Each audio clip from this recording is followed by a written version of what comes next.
Hello everyone, this is Tim, and this is another part of my Vampire the Masquerade review. And I want to talk a little bit about humanity. Now, humanity is supposed to represent what it sounds like. It's your human side, the side that you once were before you were embraced and become one of the kindred. Now, the mechanic is a little, I don't know. I understand why it's there. It just seems a little wonky at times. Basically, let's say that you are feeding on someone, and the hunger takes over, you can't control yourself, and you suck them dry, and they look like a raisin laying on the ground. They have no blood in them, you drank them dry. You're supposed to feel remorse. You're supposed to feel guilty. And if you don't, then you lose humanity. So you want to feel bad about it. And that kind of keeps you grounded to your human side. And I don't know. I'm kind of torn with it. I think I kind of like it because it's supposed to be that ripping away of who you were and turning into the beast that the hunger that dwells within you. But at the same time, I don't know. The implementation is just a little. I don't know. It leaves me wanting more, I think. And I don't know. I think maybe a good storyteller might be able to just roleplay with this, but maybe not. I don't know. It is what it is. It's just part of the game, so I think I've kind of just gotten used to it. But basically, the less humanity you have, the more bestial you appear. You can't roll more dice than your humanity if you wake up during the day. So the more humanity you have, the longer you can actually do things during the day when you're supposed to be sleeping. It affects virtue rolls. You can't roll more dice than your humanity rating. So the lower humanity gets, the harder it is to make all of your virtue rolls, like self-control. And the lower your humanity, the longer you remain in torpor. And torpor, I can't. Again, I'm probably butchering the pronunciations of all these words, because all the groups that I've been in seemingly have butchered these words as well. The Bruja, as I pronounced them, I was told that it should be Bruja. So again, I apologize if I make little flub ups along the way. Another thing I wanted to clarify is Diablerie only lowers your generation if you drink from a vampire that has a lower generation. I thought I mentioned that, but I guess I skipped over that part. So if you drink somebody that has a higher generation than you, it doesn't really do anything for you. It's just gonna get you in trouble. Willpower, the rating stays the same, but you can basically burn in points. Like, so you have like a maximum willpower. Like, let's say you have 6 willpower, and you can burn them, and you can basically just get back up to your maximum willpower. There's optional rules. You can get let's see here. You get it at the end of the story. You can get them all back.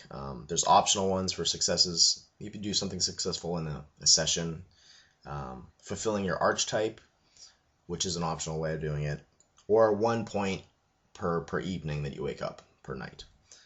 So there's lots of different ways to regain willpower. But you can burn 1 willpower from automatic success. You can burn it to avoid doing something instinctual, especially when it comes to sunlight. You can resist the urge to just run away. But that's only for one turn. So you can avoid the actions based on derangements, so you can kind of bring yourself back from doing something crazy. And you can eventually recover from derangements if you spend enough willpower over time. And again, that's left up to the storytellers, how many willpower you've spent to try to refrain from doing these derangements. As far as the willpower and getting it back, I don't really care for the archetypes. That's like your nature and your demeanor. I understand the idea. It just seems a little. I remember when I was making a character, I remember thinking, I don't really fit in any of these archetypes, or no nature, no demeanor. Didn't really seem to jump out at me like this is my character. I actually prefer the New World of Darkness method of doing this, using the the seven deadly sins, seven virtues, and I just think those are more.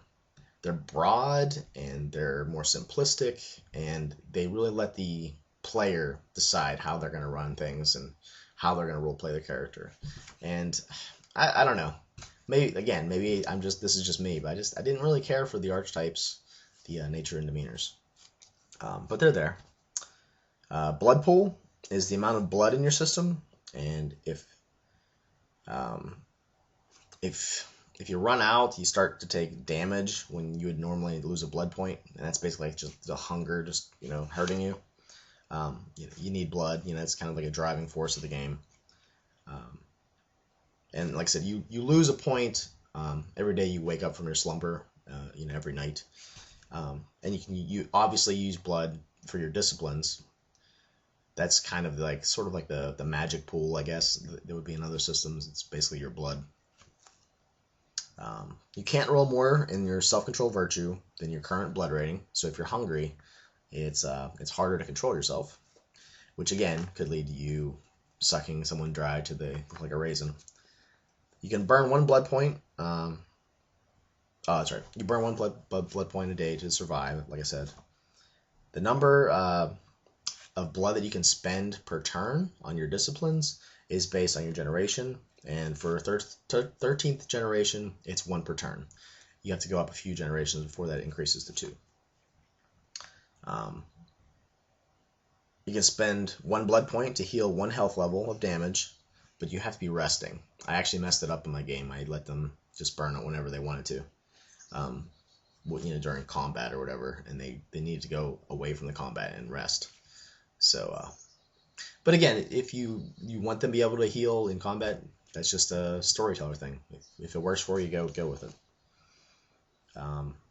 Characters can actually give blood points to other characters by slashing an artery and letting them drink. Just remember that if you do this 3 times, they are bloodbound to you. An average human has 10 blood points worth of blood in them, and if you suck half of them dry, you drink half of the Coca-Cola essentially. They have to go to a hospital, and if you drink 3/4 of them, if they don't have immediate medical attention, they're going to die. So it's not like you can drink 9 out of 10 and then they're hopping down the street. I don't know if you've ever given blood, but yeah, you give a little bit of blood sometimes and you can't stand up, you're weak. I remember when I gave blood, I didn't eat enough, I don't think, and I didn't drink enough, and plus I think my family has a really hard time donating blood. I felt this horrible sensation of just it literally felt like blood was running out of me, and which I guess it was. But I started feeling really warm, like I got real sweaty. My stomach kind of got warm, like I don't know, it was bad. I was lefty, and then I totally blacked out, and it felt like I was dying. It was really kind of creepy. So I always think of that when I think of vampire. Lefty, do you want to say hi? All right. So yeah, just think about that when you're dealing with the blood and the victims and being drank, because those sorts of feelings is what the victims are going through. That they're first of all, some strange person is sucking on their neck.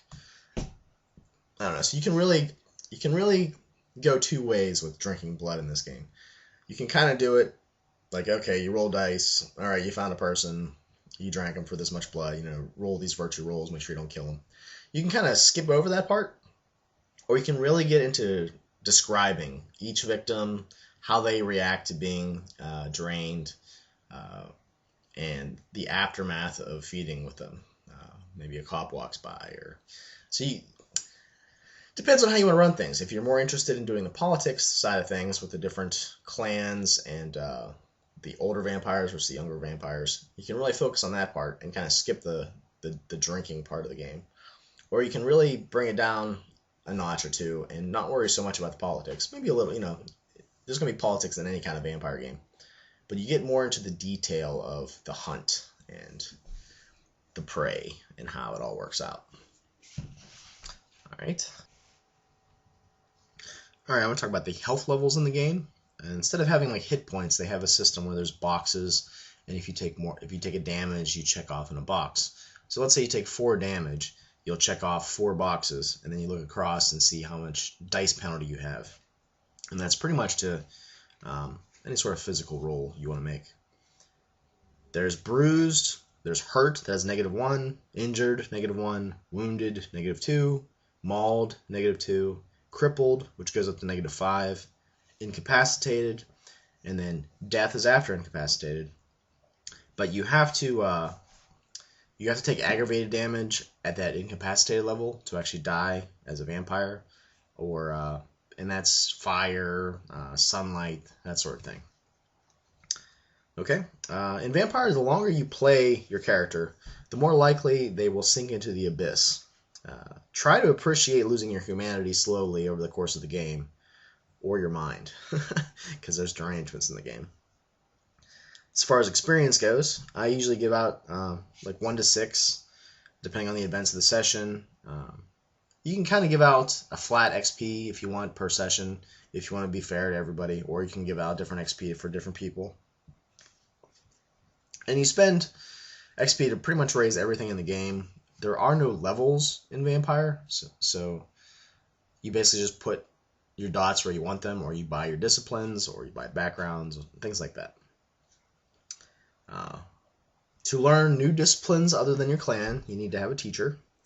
You can raise humanity with XP, but it should be after performing a good deed, and it should be up to the storyteller whether or not you can do that. And storytellers should be very stingy about letting characters buy up their humanity, because that's kind of the point of the game. There's a state called Golconda, which is sort of a mythical state of balance, and it's very hard to achieve. It's basically balancing the beast and your humanity, and balancing the two and keeping the beast restrained. Some of the Ikanu have achieved Golconda.